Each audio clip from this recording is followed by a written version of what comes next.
تو ہمارا ایک مستقل اصول یہ ہے کہ ہم جماعتوں پر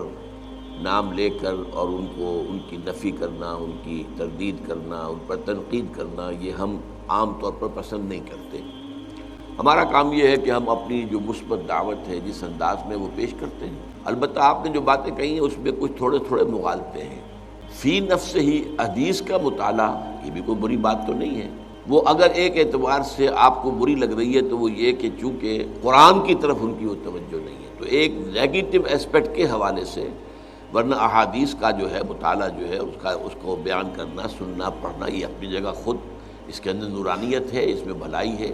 اس میں فائدہ ہے۔ البتہ یہ ضرور ہے کہ اس کتاب میں ضعیف حدیثیں بھی بہت لے لی گئی ہیں، یہاں تک کہ موضوع احادیث بھی ہے۔ یہ اصل میں یہ کہ نیکی کی ترغیب دینے کے لیے کسی زمانے میں لوگوں نے جھوٹی حدیثیں بھی گڑھی تھیں، محدثین نے اس کی پورا تجزیہ کیا کہ لوگوں کو یہ بتایا جائے کہ اس چھوٹے سے کام میں اتنا بڑا ثواب ہے تو لوگ اس کو کرنے پہ آمادہ ہو جائیں گے، لہذا جھوٹی حدیث گھڑ دی۔ تو اس کتاب کے اندر اس میں خامی اصل میں یہ ہے، حدیث فی نفسہ ہی، اور حدیث اگر صحیح ہے اور مستند ہے تو وہ تو نورانی ہے ہمارے لیے۔ البتہ اس کا کرنا تو اپنی جگہ پر صحیح ہے، لیکن اگر وہ قرآن کی جگہ لے لے تو یہ معاملہ غلط ہو جائے گا۔ تو یہ در حقیقت گر حفظ مراتب نہ کنی زندگی، سب سے پہلے قرآن ہونا چاہیے، اس کے بعد حدیث ہونی چاہیے۔ پہلی بات تو یہ ہے۔ دوسری بات یہ ہے کہ ان کے ہاں اصل میں وہ سارا زور جو آپ نے دیا ہے کہ جب سب ٹھیک ہو جائیں گے اسلام کا نظام آ جائے، یہ بات غلط ہے، اس کی ہم تردید کرتے ہیں کہ اگر صرف دعوت و تبلیغ سے اسلام قائم ہو سکتا تو حضور سے بڑا مبلغ اور داعی تو کوئی نہ ہوا ہے نہ ہوگا۔ جب حضور کو بھی اپنی دعوت کے بعد اور دعوت کے نتیجے میں جو آئے انہیں منظم کر کے جماعت بنا کر اور پھر باطل سے ٹکرایا نہیں حضور نے، اور پھر جنگوں کی نوبت نہیں آئی، اور جبکہ ان لوگوں کو بھی یقاتلون فی سبیل اللہ فیقتلون و یقتلون اس مرحلے سے نہیں گزرے، قتل کرتے بھی ہیں، قتل ہوتے بھی ہیں۔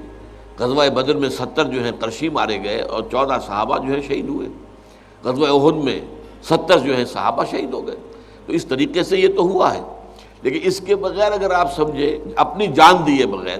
کہ آپ اسلام دنیا میں نافذ کر دیں گے تو وہ انہونی بات ہے۔ وہ بھی گویا کہ ایک اعتبار سے سیرت النبی کا صحیح مطالعہ نہیں ہے، اور اس سے در حقیقت، اور اس میں بھی یہ ہے کہ وہ نہی عن المنکر کی بات نہیں کرتے ہیں، بلکہ صرف جو ہے فضائل کے حوالے سے، اس کتاب کا نام بھی یہی ہے فضائل، تو فضائل کے حوالے سے نیکی کی تلقین تو کرتے ہیں، لیکن ہم یہ کہتے ہیں کہ ٹھیک ہے اگر کسی کی تلقین سے ایک بے نمازی نمازی بن جائے، روزہ نہ رکھنے والا روزہ رکھنے لگے، داڑھی شیو کرنے والا داڑھی تو اچھی بات ہے، بری بات تو نہیں ہے، لیکن یہ ہے کہ اگر آپ دین کا پورا تصور پیش نہیں کریں گے تو پھر وہی ہے، اس منفی پہلو کی وجہ سے اس کے اندر کمی واقع ہو رہی ہے، ورنہ فی نفس ہی نیکی کی تلقین، بھلائی کی تلقین، اگرچہ اس کے اندر معاملات کو بھی لانا چاہیے جو وہ نہیں لاتے، پھر سیاسیات کو لانا چاہیے، نظام کو لانا چاہیے۔ سب سے بڑی بدی جو ہے وہ نظام باطل ہے، نظام کفر ہے،